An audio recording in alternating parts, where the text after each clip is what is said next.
Sakshar Bharat to improve the literacy rate. அதாவது சாக்ஷர் பாரத் இதோட use என்ன அப்படின்னு கேட்டிருந்தேன். To improve the literacy rate. இதை மட்டும் கொஞ்சம் பார்த்து வச்சுக்கோங்க. தென் as I mentioned NEP 2020. So இதோட என்ன அப்படின்னா நமக்கு ஹையர் எஜுகேஷன் முடிஞ்சது. மணி எத்தனை முடிச்சிடலாம். So NEP national education policy. So first ensuring universal access at all levels 1 to 12 ஃபுல்லா இந்தியா ஃபுல்லா, ரைட்? பர்டிகுலர் ஸ்டேட் இல்லாம இந்தியா ஃபுல்லா ensuring universal access. சரியா? அவன் 8 வரைக்கும் தான் அந்த ஊர்ல இருந்து படிக்க முடியும். அந்த பையனால 8 வரைக்கும் தான் படிக்க முடியும். Up to 10. அதுக்கப்புறம் அவங்களும் அந்த ஏரியாவில் உள்ளவங்க வழி இல்லை. பேச்சு கேட்டாங்க 1 to 12. ensuring equality childhood care between 3 to 6 years. That means anganwadi, right? So அவங்க இப்ப எதுல ஃபோக்கஸ் பண்றாங்க அப்படின்னா 1ஆம் கிளாஸ்ல இருந்து ஃபோக்கஸ் பண்றாங்க, ரைட்? சைல்ட்ஹுட் கேர்ல இருந்து என்ன பண்றாங்க ஒரு ரீசெண்டா ஒரு 10 இயர்ஸ் என்ன அப்படின்னா அவன் ஸ்கூலுக்கு வரணும். அவன் வீட்டுல இருக்கும் போது என்ன அப்படின்னா அவன் அந்த முன் குழந்தை பருவம்னு சொல்லுவாங்கல்ல, ரைட்? கரெக்டான தமிழ் டேர்ம் தான். அந்த பருவத்துல என்ன அப்படின்னா அவன் வந்து கரெக்டா ஒரு ஃபேமிலியோட அம்மா அப்பாவோட அரவணைப்புல வர்றானாரு. அவனை அப்பவுமே என்ன பண்றாங்க அப்படின்னா மோல்டு பண்றாங்க எஜுகேஷனுக்கு ஏற்ற மாதிரி. அவன் அப்பவுமே என்ன பண்றாங்க அங்கன்வாடி வர சொல்லி, ரைட்? அவனுக்கு அப்பவுமே கரெக்டான ஃபுட்டு கொடுத்து சரி அந்த டைமிங்க்கு அவனை கொண்டு வர வைக்கிறது, ரைட்? அதான் என்ன அப்படின்னா அந்த ஏர்லி சைல்ட்ஹுட் கேர் அப்படின்னு சொல்லுவாங்க. அண்ட் நியூ கரிக்குலர் அந்த 10+2+3 உடச்சிட்டாங்க. ரோத்தாரி கமிஷன்ல கொண்டு வந்த 10+2+3 உடச்சிட்டாங்க. இப்ப என்ன வருது அப்படின்னா 5+3+3+4. ஹையர் எஜுகேஷன் என்னவா மாறுது? 4 டிகிரி 4 வருஷமா மாறுது. சரியா? 5+3+3+4, ரைட்? பட் இதெல்லாம் இன்னும் தமிழ்நாட்டுல இன்னும் கொண்டு வரல. கொஞ்சம் பிரச்சனை நடக்கு.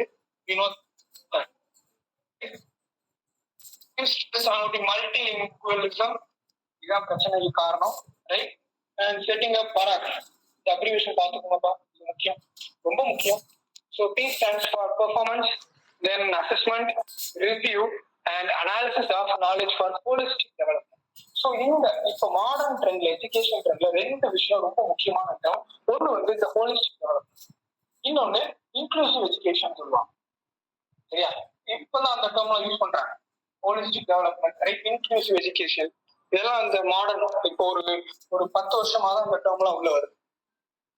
So performance, assessment, review and analysis of knowledge for holistic development and setting up SSA State School Standards Authority. State School Standards Authority இது எதுக்கு அப்படின்னா இது கிட்டத்தட்ட ஸ்டேட் கவர்மெண்டோட கண்ட்ரோலை உடைக்கிறதுக்காக கொண்டு வந்தாங்க. சரியா? State school standards authority and increasing GER in higher education to 50%. Then academic bank of credit. சரி, அதெல்லாம் இன்னும் வரல, தெரிஞ்சு மட்டும் வச்சுக்கோங்க. academic bank of credit and international education, இது நமக்கு தெரியும். National mission for mentoring. So இதுலதான் அந்த NEP தான் என்ன கொண்டு வந்தாங்க அப்படின்னா ஒவ்வொரு மென்டல் ரிலேஷன்ஷிப் இருப்பாங்க கொண்டு வந்தாங்க. இப்போ ஃபாலோ பண்றாங்க. ஒரு சில காலேஜஸ்ல முன்னாடி இருந்தே இருக்கு, ரைட்? பட் இப்போ அது ஒரு ரூல், மென்டல் ரிலேஷன்ஷிப் இருக்கணும் அப்படின்னு. And achieving 100% youth and adult interest. Right? Second chapter முடிச்சிடலாம், இது ரொம்ப கம்மி தான், right? We are going to complete soon. So டெஸ்ட்டுக்கு முன்னாடி டவுட் இருக்கா உங்களுக்கு? ஆர் டு யூ நீட் ஒரு பிரேக் எதுவும் வேணுமா? எஸ், பிரேக் எதுவும் வேணுமா? நான் உங்களை போய் சொல்லக்கூடாது. நம்ம 27, ஆமா 26, சாரி. பிரேக் எது வேணுமா? முடிச்சிருவோமா? ஹலோ, எஸ் இருக்கீங்களா? Guys, do you need a break? Kindly let him know. Sir, what is No, I think they say. Guys, please talk so that we will understand what you are thinking. Yes. No, sir. No. Okay. That's great. Thank you. Yes, sir. So, இல்ல எனக்கு புரியுது, right? Weekend, but எனக்கு புரியுது, but we try to complete it soon. முடிச்சிடலாம் டக்குனு. So policies, governance and administration ரொம்ப சிம்பிளா சொல்லணும் அப்படின்னா இது என்னது, இது ஒரு நம்ம ஸ்கூல் டேஸ்ல 8th, 9th, 10th படிச்ச ஒரு சோசியல் தான், இந்தியன் குவாலிட்டி, அதுதான், வேற ஒன்றும் இல்லை. So the word constitution is derived from Latin word constituere, which means to establish. Meaning என்ன அப்படின்னா to establish, right? Latin word. And எவ்வளவு டைம் எடுக்கிறாங்க அப்படின்னா இந்தியன் கான்ஸ்டியூஷன் எழுதுறதுக்கு 2 years, 11 months and 18 days. And completed on எப்போ முடிக்கிறாங்க அப்படின்னா November 26, 1949 எழுதி முடிக்கிறாங்க. அந்த டே தான் என்ன அப்படின்னா நேஷனல் லா டே. சரி, November 26, 1949 அதான் என்ன அப்படின்னா நேஷனல் லா டே. ஏன்னா அப்பதான் கான்ஸ்டியூஷன் எழுதியிருப்பாங்க. அண்ட் எப்போ இம்ப்ளிமெண்ட் ஆகுது அப்படின்னா என்ஃபோர்ஸ்ட் ஆன் January 26, 1950. So எழுதும்போது when they complete on November 26, 1949, it has a preamble. It has a preamble, 465 articles. So on the 465 articles, if we divide into 25 parts, different parts, and 12 schedules. இது பேசிக், ரொம்ப பேசிக், ஃபுல்லாவே பேசிக்கா தான் இருக்கும். சரி, ரொம்ப நம்ம ஹையர் எஜுகேஷன்ல பார்த்த மாதிரிலாம் டீட்டெயிலா பார்க்க போறது இல்லை, ரொம்ப சிம்பிளா தான் இருக்கும். So making of the constitution idea first யார் கொடுத்துருப்பா அப்படின்னா எம்என் ராய்.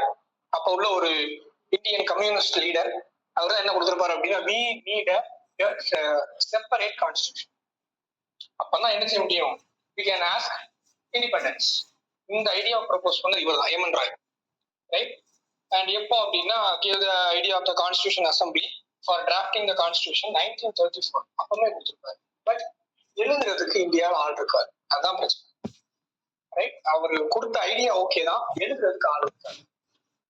அண்ட் in 1949 கடைசியில வேற வழி இல்லாம என்ன செஞ்சிருப்பாங்க, ஆட்கள் எல்லாம் திரட்டி என்ன செஞ்சிருப்பாங்க, ஓகே நம்ம ஆரம்பிக்கணும்னு சொல்லி 1946, சாரி 1949 இருக்கு, it's 1946.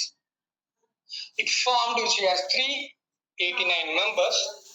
மொத்தமா ஒரு கான்ஸ்டியூண்ட் அசம்பிளி மாதிரி கூடுறாங்க, right?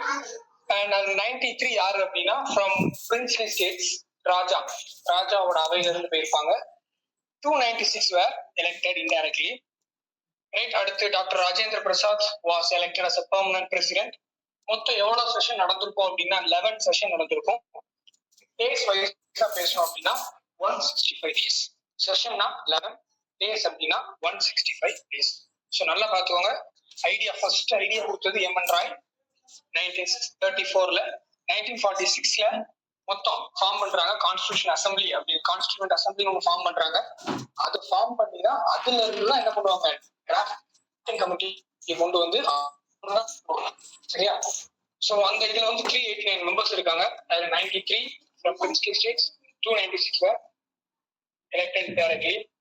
So constitution of the futures, a blend of different constitution. எல்லாத்துலயும் கொஞ்சம் கொஞ்சம் எடுத்திருப்பாங்க.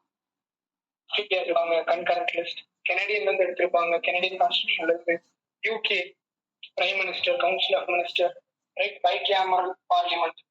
You know what is right? Bicameral parliament, Lok Sabha, Rajya Sabha. CAG, Auditor General, Comptroller and Auditor General, இதெல்லாம் இந்த யூகேல இருந்து எடுத்துருக்காங்க. இந்த கான்செப்ட் எல்லாம் யூஎஸ்ஏல இருந்து எடுத்தது written constitution, fundamental rights, vice president. So vice president அப்படிங்கிற கான்செப்ட் யூஎஸ்ஏல இருந்து எடுத்திருக்கோம்.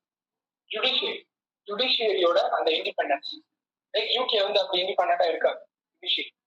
பட் யூஎஸ்ஏல பார்த்தோம் அப்படின்னா ஜுடிஷியரி வந்து ரொம்ப இண்டிபெண்டன்ட். ஸோ நம்ம வந்து நமக்கு ஏற்ற மாதிரி நமக்கு தேவையானதை, இல்லைன்னா எங்கெல்லாம் பெஸ்டா இருக்கோ அதெல்லாம் அங்கே எடுத்துருக்கோம். So it's blend of different constitution. And என்ன சொல்ல வர்றாங்க, ஃபெடரேஷன் வித் ஸ்ட்ராங் சென்டர். சரியா? சென்டர் எப்படி இருக்கும், ஸ்ட்ராங்கா இருக்கும். ஸ்டேட் வைஸ் பவர் அந்த அளவுக்கு இருக்காது. சரி, 1000 இருந்தாலும் சென்டர் தான் என்னது, சுப்ரீம் அத்தாரிட்டி சென்டர் தான். ரைட். ஸோ அது எதுல நமக்கு ரிஃப்ளெக்ட் ஆகும் அப்படின்னா சிங்கிள் சிட்டிசன்ஷிப், இந்தியன், அவ்வளவுதான். சரி, அந்த ஸ்ட்ராங் சென்டர்ன்றது நமக்கு எங்க தெரியும் அப்படின்னா single citizenship, all India service, civil services, right. And to be அந்த ரொம்ப முக்கியமான பாயிண்ட் என்ன அப்படின்னா residual power vested with centre. இதுவும் கெனடியன்ல இருந்து தான் எடுத்திருப்பாங்க. ரைட். சரி, அவங்க தான் என்ன செய்வாங்க, பவர் பிரிச்சு கொடுப்பாங்க. Then parliamentary form of government, president form கிடையாது. சரியா, பார்லிமெண்டரி தான், பார்லிமெண்ட் தான் இருக்கு. சரியா, பார்லிமெண்ட் தான், அதுதான் என்ன அப்படின்னா சுப்ரீம் அத்தாரிட்டி. சரியா, எம்பியோ எம்எல்ஏஸோ பிரைம் மினிஸ்டரோ ஹெட் கிடையாது, பார்லிமெண்ட். சரியா, பார்லிமெண்ட் தான் இருக்காங்க. நம்மளோட ஃபார்ம் என்ன அப்படின்னா பார்லிமெண்டரி ஃபார்ம் ஆஃப் கவர்மெண்ட். யூஎஸ்ல பார்த்தோம் அப்படின்னா பிரசிடென்ட், அங்க பிரசிடென்ட் தான் இருக்கு, இது பார்லிமெண்ட். சரியா, பார்லிமெண்ட்ல இருக்கிற 500 பேர்ல ஒரு ஆள் யாரு அப்படின்னா பிஎம், மற்றபடி பார்லிமெண்ட் தான் இருக்கு. So constitution rigid as well as flexible. So இந்த டேர்ம் கொஞ்சம் முக்கியம். Sovereign, socialist, secular, Republican, democratic, இந்த 5 பாயிண்ட். தென் எங்க இருந்து எடுத்திருக்காங்க, ஃபண்டமெண்டல் ரைட்ஸ் யூஎஸ்ஏ பார்ட் 3. சரி, ஃபண்டமெண்டல் ரைட்ஸ் நம்ம ஸ்கூல் டேஸ்ல படிச்சிருப்போம். ஆர்டிகல் 12, 13, 14, 15. ரொம்ப ஃப்ராங்கா சொல்லணும் அப்படின்னா அந்த பேசுறதுக்கு சுதந்திரம், கருத்து சுதந்திரம் சொல்லுவாங்கல்ல, freedom of expression, freedom to trade, அந்த கேட்டகரி ஃபுல்லா வரும். சரி, cultural rights, right, constitutional remedies, அதெல்லாம் எல்லாரும். ஃபண்டமெண்டல் டியூட்டிஸ், இது கான்ஸ்டிடியூஷன் எழுதும் போது எழுதியிருக்க மாட்டாங்க, அப்புறமா தான் ஆட் பண்ணியிருப்பாங்க. 1976 தான் ஆட் பண்ணியிருப்பாங்க. ரைட். இதுல கடைசியா ரீசெண்டா ஆட் பண்ணது அந்த right to free and compulsory education act up to 14, அது ஃபண்டமெண்டல் டியூட்டி. அண்ட் டிபிஎஸ்பி நிறைய பேருக்கு இது புதுசா தெரியும். டிபிஎஸ்பி என்ன அப்படின்னா அயர்லாந்து கான்ஸ்டிடியூஷன் எடுத்திருப்பாங்க. இது வந்து இன்ஸ்ட்ரக்ஷன்ஸ், வேற ஒண்ணுமே கிடையாது, இன்ஸ்ட்ரக்ஷன், அவ்வளவுதான். அயர்லாந்துல இருந்து எடுத்திருப்பாங்க. And single citizenship, universal adult franchise, voting rights, independent judiciary, right, இதெல்லாம் நம்ம பார்த்திருந்தோம். லாங்குவேஜஸ் எங்க இருக்கு அப்படின்னா 8th ஷெட்யூல் இருக்கு. மொத்தம் 22 அஃபிஷியல் லாங்குவேஜ், 22 அஃபிஷியல் லாங்குவேஜ். இதுல இன்னொரு ஒரு ஃபன் ஃபேக்ட் என்ன அப்படின்னா இருக்கிற 22 லாங்குவேஜஸ்லயே ஒரு லாங்குவேஜ் வந்து ஃபாரின் லாங்குவேஜ், அது வந்து இந்தியன் லாங்குவேஜ் இல்ல, இந்தியன் கிடையாது. சரியா, அது என்ன லாங்குவேஜ் அப்படின்னா Nepali. Nepali separate country, right, அவங்க தனி. பட் இருந்தாலும் நம்மளோட அஃபிஷியல் லாங்குவேஜ்ல நேபாளிய. சரியா, பட் அது ஒரு foreign land. So it starts from union government, deals with article 22 to 58. சரியா, union government article 52 to 78, 52 to 78 deals with union government. So union government both starts with president எப்படி select ஆவாங்க நம்ம school டேஸ்ல படிச்சிருப்போம், electoral college. Qualification we all know, he must be Indian, right, age 35, வேற எந்த government ஜாப்ல இருக்க கூடாது, ரைட், ரொம்ப பிசிக்கலி ஃபிட், மென்டலி ஃபிட்டா இருக்கணும், ரைட். அண்ட் போத் இருப்பாங்கல்ல, சிஜிஐ முன்னாடி இருப்பாங்க, ரைட், எலெக்ஷன் ஜெயிச்சு, எலக்டோரல் காலேஜ்ல செலக்ட் ஆனதுக்கு எலெக்ஷன் கிடையாது, காலேஜ்ல இவங்க செலக்ட் ஆனதுக்கு அப்புறம் இல்ல நாமினேட் ஆனதுக்கு அப்புறம், ஏன்னா இவங்க எலெக்ஷன் கிடையாது, போனதுக்கு அப்புறம் என்ன பண்ணுவாங்க அப்படின்னா சிஜிஐ முன்னாடி ப்ராமிஸ் எடுப்பாங்க. சரியா, CJI chief justice of India, supreme court. சரியா, சுப்ரீம் கோர்ட்டோட சீஃப் ஜஸ்டிஸ் முன்னாடி இவங்க வந்து என்னன்னா அந்த பதவி பிரமாணம் சொல்லுவாங்க. அண்ட் இம்பீச்மெண்ட், பிரசிடென்ட் வந்து என்ன பண்ணலாம் அப்படின்னா வேலையை விட்டு தூக்கலாம், பட் அது பெரிய ப்ராசஸ். 14 days முன்னாடி நம்ம அவருக்கு தெளிவா சொல்லணும். சரியா, லோக்சபா ராஜ்யசபா பெர்மிஷன் வாங்கணும். வைஸ் பிரசிடென்ட் சேம், பிரசிடென்ட்டுக்கு என்னவோ அதே தான் வைஸ் பிரசிடென்ட்டுக்கும். பிரசிடென்ட் இல்லாத டைம்ல வைஸ் பிரசிடென்ட் வந்து அவரு அந்த ஃபங்க்ஷன் எல்லாத்தையும் ஒரு பாப்பாரு. இந்தியாவில ஒரே ஒரு தடவை பிரசிடென்ட் வைஸ் பிரசிடென்ட் இல்லாம இருந்தது, பிரசிடென்ட்டும் இல்ல வைஸ் பிரசிடென்ட் இல்லை, அப்படி இந்தியாவில ஒரு டைம் இருக்கு. அப்போ யார் இந்தியாவை பார்த்தது அப்படின்னா பொறுப்பெல்லாம் யார் எடுத்து பார்த்தா அப்படின்னா சுப்ரீம் கோர்ட்டோட சிஜிஐ. சரியா, ரொம்ப லக்கியஸ்ட் பர்சன் அவர் தான் இந்தியாவில, ரைட். ஏன்னா அவரு பிரசிடென்டாவும் இருந்திருக்காரு, வைஸ் பிரசிடென்டாவும் இருந்திருக்காரு, சிஜிஐவும் இருந்திருக்காரு. அண்ட் வைஸ் பிரசிடென்ட்டுக்கு ஒரு ஸ்பெஷல் என்ன அப்படின்னா ராஜ்யசபாவோட சேர்பர்சன் வருவாங்க. அவர் யார் வைஸ் பிரசிடென்ட் ஆகிறாங்களோ அவங்க ராஜ்யசபா. சரியா, இது மட்டும் கொஞ்சம் special. Then prime minister, Article 75, according to Article 75, President appoints. So எந்த பார்ட்டி ஜெயிக்குதோ அதுல அவங்களும் என்ன பண்ண முதல்ல அறிவிச்சிருப்பாங்க பிரதமர் வேட்பாளர் யாருன்னு. ஸோ அந்த கேண்டிடேட் யார் மெஜாரிட்டியா வராங்களோ அவங்களுக்கு வந்து பிரசிடென்ட் வந்து அழைப்பு கொடுப்பாரு, வந்து கவர்மெண்ட் ரன் பண்ணுங்க அப்படின்னு. டேர்ம் பிரசிடென்ட் வைஸ் பிரசிடென்ட்டுக்கு 5 வருஷம், இவங்களுக்கு டேர்ம் கிடையாது.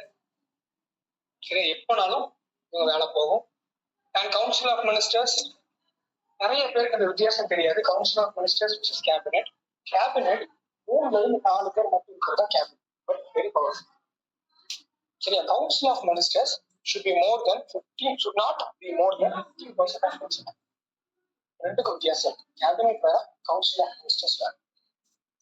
ஸோ ஃபைனலி பார்லிமெண்ட் மேக்ஸிமம் எவ்வளவு இருக்கணும்னு பாருங்க, 552 மேக்ஸிமம், ரைட்?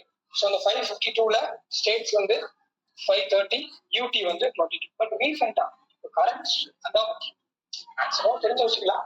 கரண்ட் ஸ்ட்ரென்த் 545, அதுல 530 states MP, right? Lok Sabha election நம்ம ஓட்டு போட்டு உள்ள வர்றாங்க. 530 எலெக்டட் எம்பிஸ், 13 வந்து யூடி. சரியா, அந்த 2 இருக்குல்ல, சரியா, அந்த 2 யாரு அப்படின்னா நாமினேட்டட். அவங்க வந்து எலெக்ஷன் வச்சு வர மாட்டாங்க. அந்த 2 யாரு அப்படின்னா நாமினேட்டட் ஆங்கிலோ இந்தியன்ஸ். அந்த நாமினேட் பண்றது யாரு அப்படின்னா பிரசிடென்ட். சரியா, பட் இந்த 2 பேருக்கு என்ன அப்படின்னா வேற ரைட்ஸ் எதுவும் கிடையாது. லோக்சபால வேற டிஸ்கஷன் எல்லாம் அவங்க கலந்துக்க மாட்டாங்க, ஏன்னா அவங்க நாமினேட்டட். இப்போ நாமினேட்டட் ஆட்கள் யாரும் கிடையாது. சரியா, பிரசிடென்ட் அவருக்கு எப்ப தோணுதோ அப்ப நாமினேட் பண்ணுவாங்க. அவங்களுக்கு எப்போ வந்து ரெப்ரசன்டேஷன் தேவைப்படுது, அவங்க எப்ப தோணுதோ அப்ப நாமினேட் பண்ணுவாங்க. மேக்ஸிமம் 250, பட் கரண்ட்ல எவ்வளவு இருக்காங்க 240 தான், ரைட்? ஸோ 229 ஸ்டேட்ல இருந்து 4 யூடி, 12 வந்து நாமினேட்டட். இந்த சச்சின் தான் அந்த 12 தான் இருப்பாரு. சச்சின், ரைட்? நிறைய பேர் இருப்பாங்க. இப்போ வந்து இவர் இருக்காருல இளையராஜா, ரைட்? ஒண்ணுதான் ஆர்ட்ஸ் லிட்ரேச்சர் அதுல ஃபோக்கஸா இருக்கவங்களுக்கு கொடுக்குறது. ஸோ இது ஸ்டேட்டுக்கும் இதே தான். சரி, யூனியன் கவர்மெண்ட் நம்ம பார்த்தோம்ல, ரைட்? Prime minister, president. ஸ்டேட்டுக்கு என்ன வரும் அப்படின்னா கவர்னர், ரைட்? யாரும் கிடையாது, கவர்னர், சிஎம், ரைட்? சேம் தான். Then judiciary, the last slide. Independent judiciary, right? Supreme court எப்போ ஆரம்பிக்குது அப்படின்னா 28 ஜனவரி 1950. இந்தியா ரிபப்ளிக்கான 2வது நாள் வந்து சுப்ரீம் கோர்ட் ஆரம்பிச்சது. அதுக்கு முன்னாடி அதுக்கு பேர் என்ன அப்படின்னா ஃபெடரல் கோர்ட். சரியா, சுப்ரீம் கோர்ட்டுக்கு முன்னாடி அதுக்கு பேர் என்ன அப்படின்னா federal court. So qualification of supreme court judge, ஹைகோர்ட்ல 10 வருஷம் வேலை பார்த்துருக்கணும், ஜட்ஜா இருந்திருக்கணும், ரைட்? அதுக்கு முன்னாடி 10 வருஷம் சீனியர் அட்வொகேட்டா இருந்திருக்கணும், எமினன்ட் ஜூரிஸ்டா இருக்கணும், இந்தியனா இருக்கணும். சரி, இதெல்லாம் பேசிக் குவாலிஃபிகேஷன். பிரசிடென்ட் அப்பாயிண்ட் பண்ணுவாரு. சுப்ரீம் கோர்ட்டா இருக்கட்டும், ஹைகோர்ட்டா இருக்கட்டும், ரெண்டுமே பிரசிடென்ட் அப்பாயிண்ட் பண்ணுவாரு. 10 years until 65. சீனியர் மோஸ்ட் 65 வயசு வரைக்கும் அவங்க வேலை பார்ப்பாங்க. சரி, அதுல யாரு சீனியரோ அவங்க வந்து சீஃப் ஜஸ்டிஸா போடுவாங்க. So 2 category, original jurisdiction, appellate jurisdiction. Appellate அப்படின்னு அப்பீல் பண்ணி போறது. நம்ம ஊர்ல இருந்து அப்பீல் பண்ணி போவாங்கல்ல, ரைட்? முதல்ல ஹைகோர்ட் போவாங்க, அங்க நியாயம் கிடைக்கல அப்படின்னா சுப்ரீம் கோர்ட், அது அப்பீலியேட். ஒரிஜினல் என்ன அப்படின்னா டைரக்டா போடுது. சுப்ரீம் கோர்ட் போக முடியாது. 3 கேட்டகரி தான் போக முடியும். ஒண்ணு ஸ்டேட் விசஸ் சென்ட்ரல், ஸ்டேட்டுக்கும் சென்ட்ரலுக்கும் சண்டை நடந்துச்சுன்னா போகலாம். இன்னொன்னு ஸ்டேட் விசஸ் அனதர் ஸ்டேட், கேரளாவுக்கும் தமிழ்நாடுக்கும் சண்டை அப்படின்னா டைரக்டா சுப்ரீம் கோர்ட் போகலாம். 3வது என்ன அப்படின்னா ஃபண்டமெண்டல் ரைட்ஸ். உங்களோட ஃபண்டமெண்டல் ரைட்ஸ் யாராவது இருக்கிறாங்க அப்படின்னா நீங்க சுப்ரீம் கோர்ட் போகலாம். ஹைகோர்ட் சேம், எல்லாமே சேம். என்ன வித்தியாசம் அப்படின்னா டெனியர் வந்து 62, 62 வயசு வரைக்கும் ஹைகோர்ட்ல வேலை பார்க்கலாம், ரைட்? அவ்வளவுதான் வித்தியாசம், மற்றபடி எல்லாமே ஒண்ணுதான். So finally we are about to complete. Sorry, நான் ரொம்ப டைம் எடுத்துட்டேன்னு நினைக்கிறேன். Any doubts, question